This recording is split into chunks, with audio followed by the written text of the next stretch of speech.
Go. We're in the key of C today.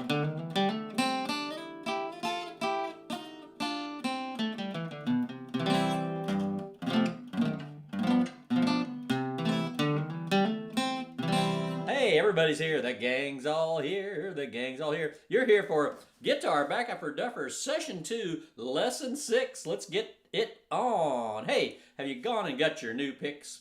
blog.charliewalden.com. Click the merch link. Or if you're a patron, go to the patron benefits sections at patreon.com/Charlie Walden, where you can get a discount, a significant discount, I might add. Significant discount. Just go right there. You know where it is. And hey, everybody, here I am. All right, that's enough self-promotion, advertising, and whatnot. How we doing? How we doing? So let's see. We got some chat going on here. Let's see what people are saying. Let's see what's out there. Oh, man. So, morning. Are you all soggy and wet from the rain? Yes, we are. Yes, we are. It's raining here. Hi, everybody from the tundra. Minocqua. I love that. I love that there's so many Native American names to things up there in the North Country. I love it. Well, Illinois is a Native American thing too. So, what am I saying? What am I saying? You know, we're going to be in my favorite key to play of all on the guitar is in C. But first, before we do that, let's play through our A tunes just one time. We got these 3 A tunes, not to be confused with etudes. A tunes. I'm wearing my Chiba Lotte Marines baseball jersey today. They were, see, Chiba, you know where Chiba is, outside of Tokyo. From when we were in Tokyo. We went on a big baseball tour back in the 2000s. And had a great time. Went to like 5 stadiums. They love the game over there. It's a good read if you ever find a book. You gotta have WA, I think, W-A. It's a book about Japanese baseball. It's great. It's the whole history of it. It's they started out their judo clubs in the 20s. You think they'd have picked up baseball from us, you know, after World War II, but actually it was much earlier than that. They got into baseball, and their judo clubs would be playing baseball, and sometimes the game would degenerate into a judo fight, apparently. So, all right, let's play a little bit. Let's bring up the chords for Catacall Waltz, Boil a Cabbage Down, and the 100 Pipers Jig. Let's bring those up so we can get at them. And let's start with the Catacall Waltz. Oh. All right, here we go. Let's see. Let's see if I can get this going here. Let's play through them each once just for grins, you know. Here we go. 1, 2, 3, 1, 2, 3.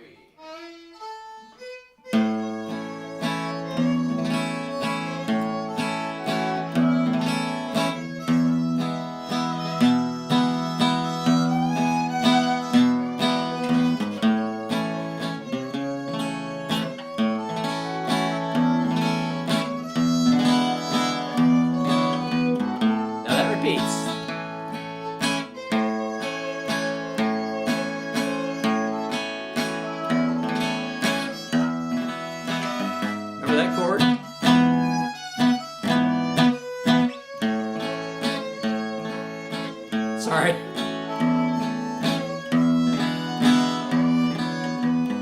Now the bridge. B7. E7. A. Stay right there.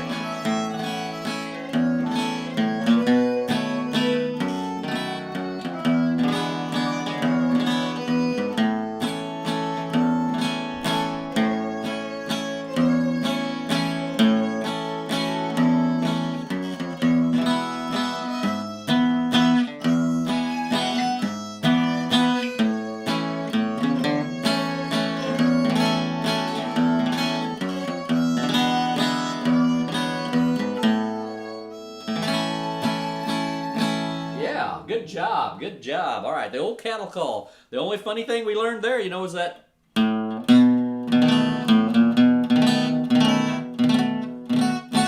I am going to put up on our Duffers site a chart for all the chords we've used, even though someone commented that they want to know how I finger all the cowboy chords, and I do sometimes. There's different ways to finger the cowboy chords too. Surprisingly, the open campfire chords.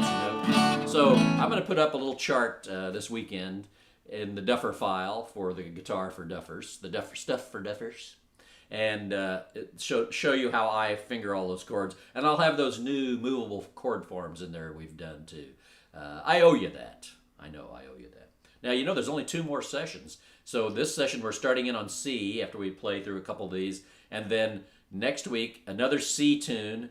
And then finally, we'll have a session where we play through everything we've done a couple times. So I hope you'll stick around for that. And then after that, the Duffers is over and we go to what I call a repertoire lesson where every week I'll be introducing another tune, waltz, fiddle tune, jig, whatever, and showing you how I accompany it. So hope you'll stick around for that.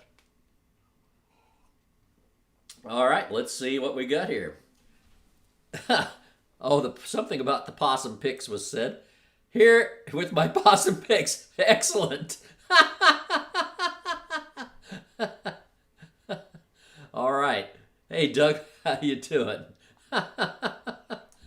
Okay, so let's go on and play this this jig. Remember the jigs, long, short, long, short, long, short, long, short, long, short, long, short, long. 100 pipers. I don't want to be in a room with 100 pipers. Here we go.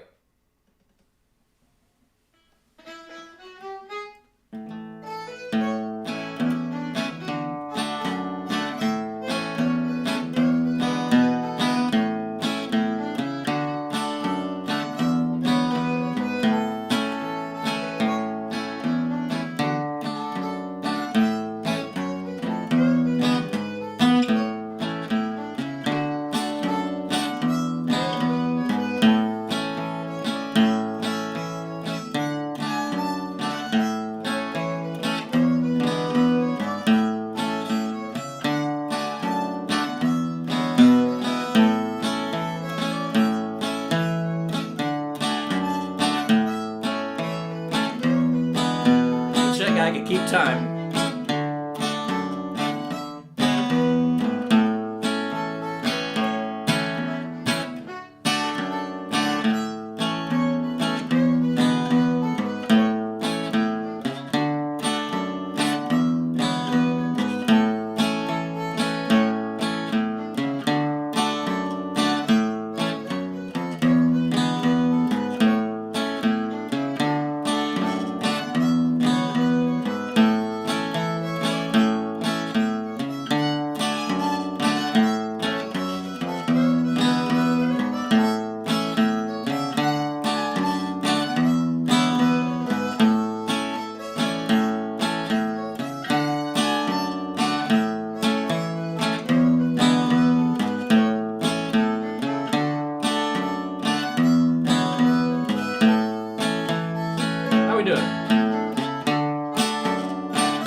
Good job, folks. Good job. Good job. All right.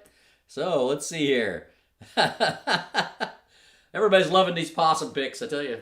Oh man, you can't get enough of them. They are just right. I tell you, when I ordered the first set of these from that guy over in Milan, Illinois, a little town in northern Illinois, and back in the 90s, I think I ordered picks that had the Missouri State Old Time Fiddlers Association logo on them, and they really are grippy. There's no, there's no surface ridges for extra flavor or anything on them, but they're just really grippy. It's old-fashioned celluloid. They're really great. So now, let us see here. One more, and then we'll go on to C. Boil the cabbage down. Here we go.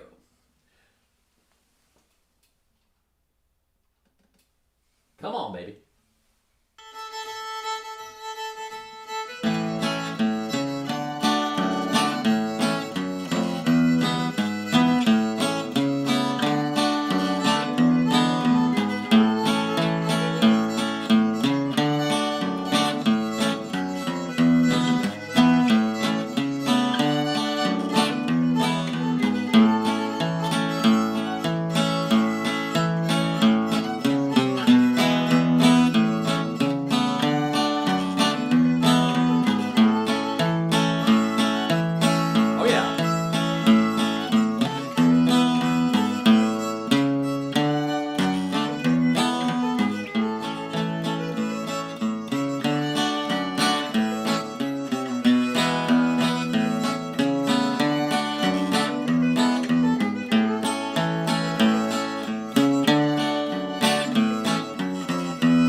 Sorry.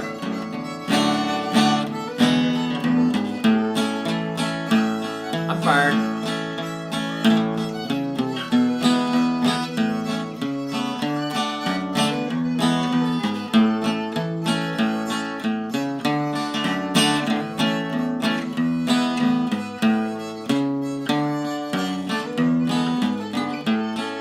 Just the bass notes.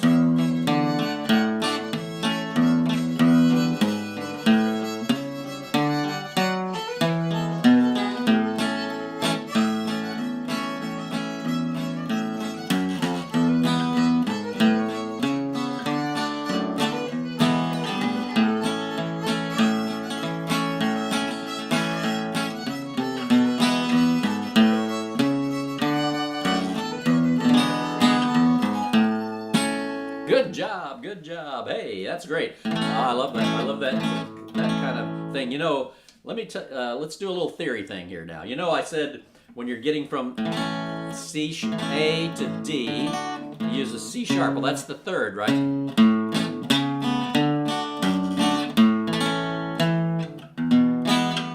Same thing when you go from E to E7 to A to back to A. So use the third, because you know it's we'll do more of this later, but it's not only the relationships of the key you're in, like 1, 4, 5, but what are the relationships of all those together, you see? Because if you're on the E, the A is now a fourth away, and so I can use the third and the bass of the E chord to as a leading tone.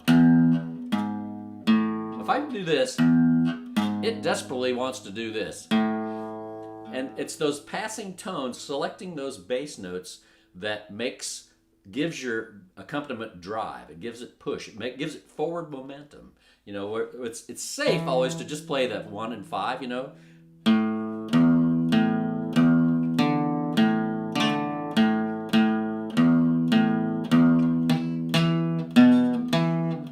And if you're an old-fashioned country bass player, that's what you need to know. 1, 5, 1, 5, 1, 5. But if you want moving lines, you got to have.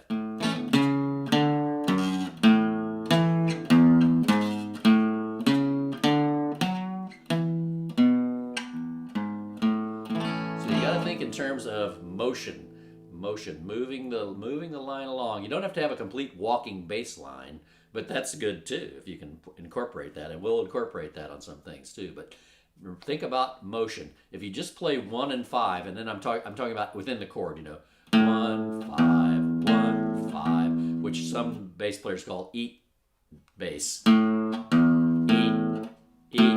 you know what I mean? So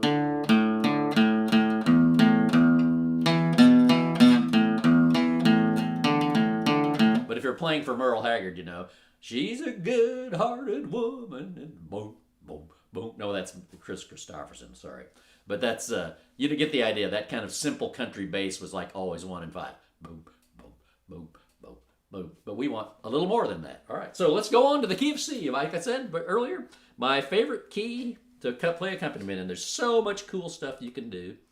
And right now, though, right off the reel here, I'm going to tell you, I'm changing the chord progression. If you printed out the chords that I posted I posted with the announcement for this at Patreon, I'm changing one of the chords here. So let me go over that, and I'll fix it when I repost it, and I put it in the Duffer file. So we're going to do the Rose Waltz in the key of C. But I've called for a D minor 7 here. I'm just going to go with a straight D7 when we get to that. So if you have your music and you want to scratch that out. But let's hear the tune once. Maybe I should just play it on the fiddle. I think I will. I think I'll play it on the fiddle. Just a couple times through, so you can get it in your head. Because, you know, as accompanists, we want to know the tunes, too. We want to, some of the best hummers of tunes I've known over the years were guys who didn't play the fiddle, guys and gals. But they played accompaniment, and they knew all the tunes. They could recognize every tune. They could hum you every tune, because you have to know the melody in your mind to play the accompaniment properly. You know. So get my fiddle here. I'm just going to play through it a couple of times here, and then you can come back when you're listening to this, and you can use this to practice against. But I'm also putting an audio file in the Duffer folder later today here. But let's just play. We have a bass player among us now. I bet he plays the guitar, though. Come to think of it, I just have to think they're made from. we have a bass player among us, folks. Here we go. 1, 2, 3, 1, 2.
It's a pretty waltz, and it has some.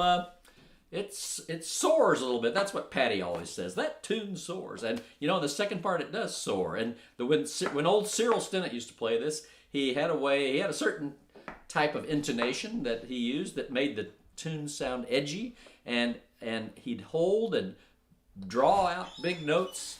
It was really something to hear. But so that's a great tune, the Rose Waltz. So let's see if we can find the chords. Let's find all the chords we need for that in the key of C right now. All right.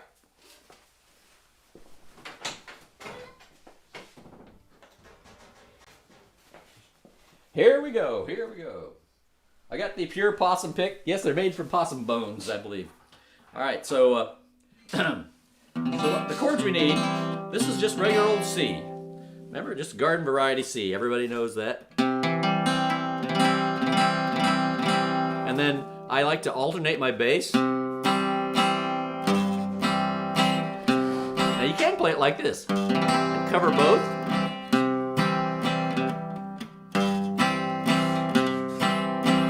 But I kind of like the plunk you get when you go. Try that. 2 hits. 1, 2, 3, 1, 2, 3, 1, 2, 3, boom. So you got to clamp these down. Don't let them move, and just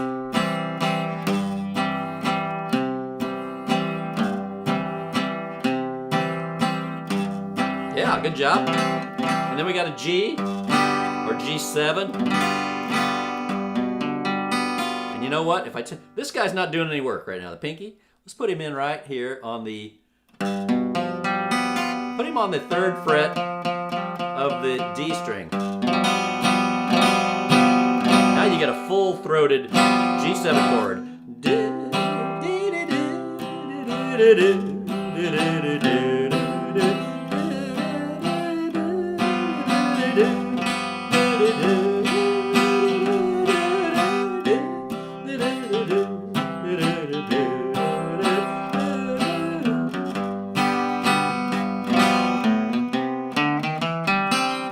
Okay, so now let's look at what was going on there.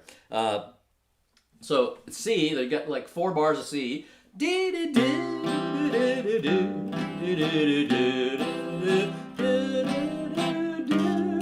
Now on the music, I'm saying go right to G7, but actually what I like to do is play a single bar of G, because I get my fingers set then, you know.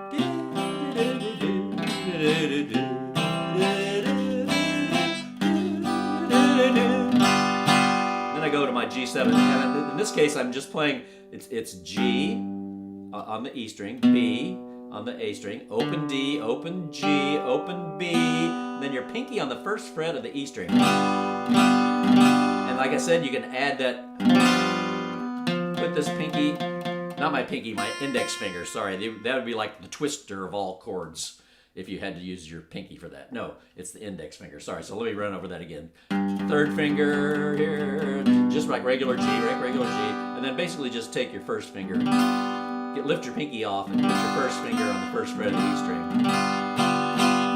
And then if you want, put your pinky on the 3rd fret of the D string. So the 4 notes you're working with are G, B, D, and F natural. Okay? Let's try that again. We're just still doing the first 2 bars of the tune, or the first 2 lines of the tune.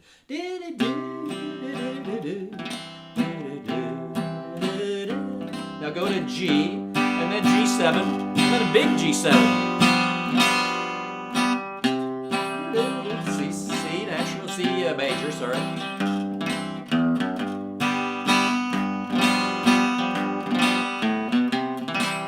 Bass runs. Can I give you the finger view? I think I can. Hope I can. Here we go. Whoa, where's the guitar? Oh, there we go. Okay, so.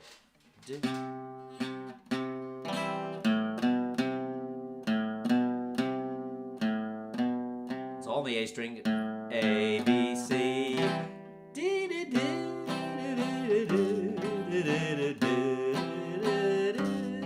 G. Now, we're going to go to the G. So it's E, F sharp, G on the E string.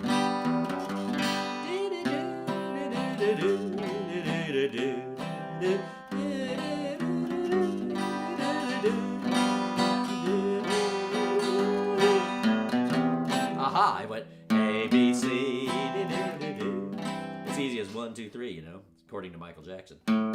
A, B, C, easy as 1, 2, 3.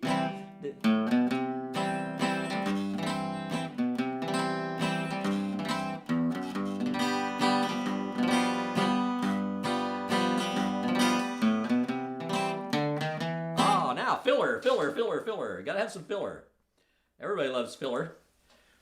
It's the best thing in your pizzas and your meatballs have filler, don't they? Breadcrumbs, I think. But so our filler is little runs we can do. So if I'm on the C chord and I don't just want to play C,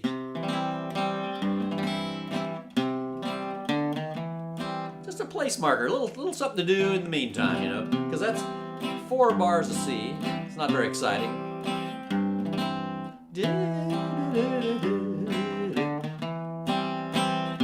So what I did there was D, open D, 1st finger on the 1st fret, that's an E flat to E. A little chromatic run there.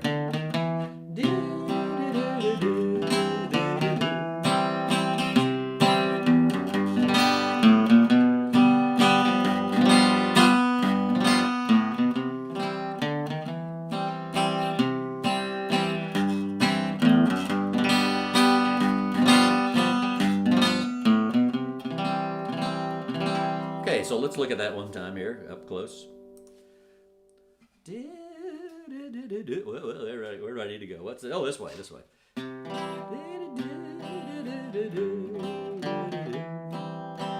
See what? It's just a little fill-in. Alternate the bass. Now walk up to G.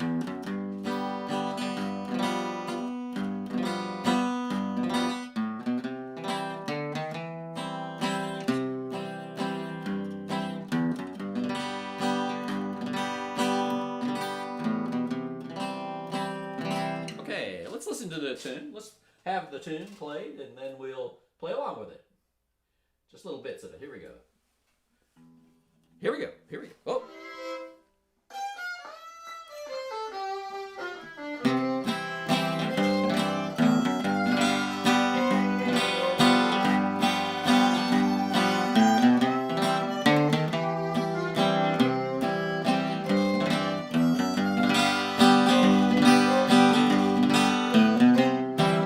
Hey, stop right there. Stop. Hey, stop. Stop. Stop. Stop. Wait, no, I'm not ready for the second part. I'm not ready for the second part. All right, here we go. One more time. Let's do that again.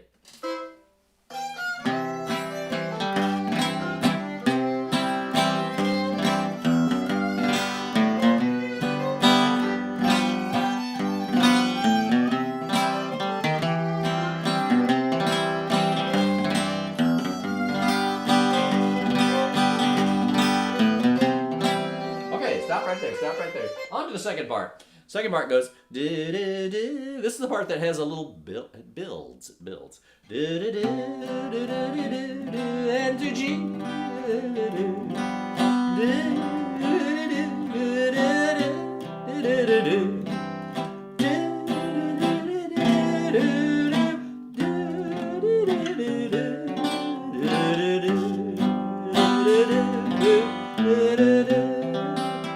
Okay, what happened there? Whoa! Okay, so C, and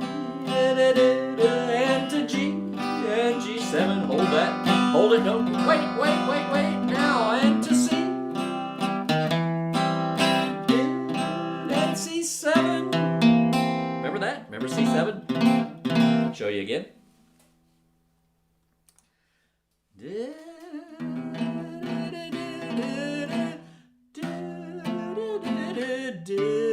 Now that's the same as C7. Remember we said that was our first movable form.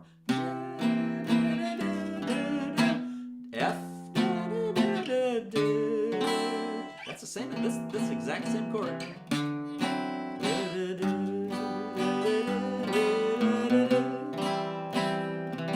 Okay, let's try that. I'll just sing the tune for you. Second part. So it starts on, if you get the music, that's starting at bar 17. Okay. G and G7. Stay right there. And to C. Stay there. C, C7, and F, and D7.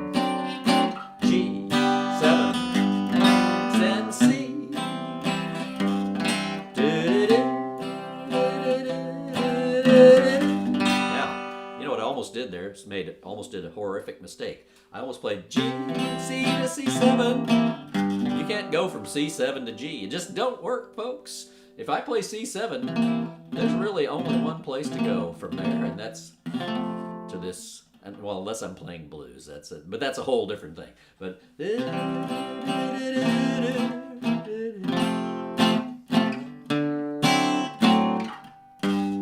okay, so.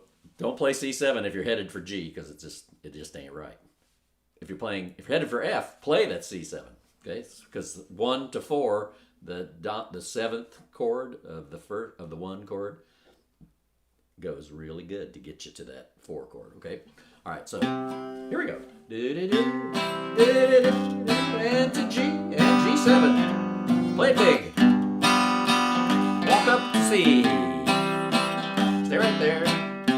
C7, here it comes, and F, and D.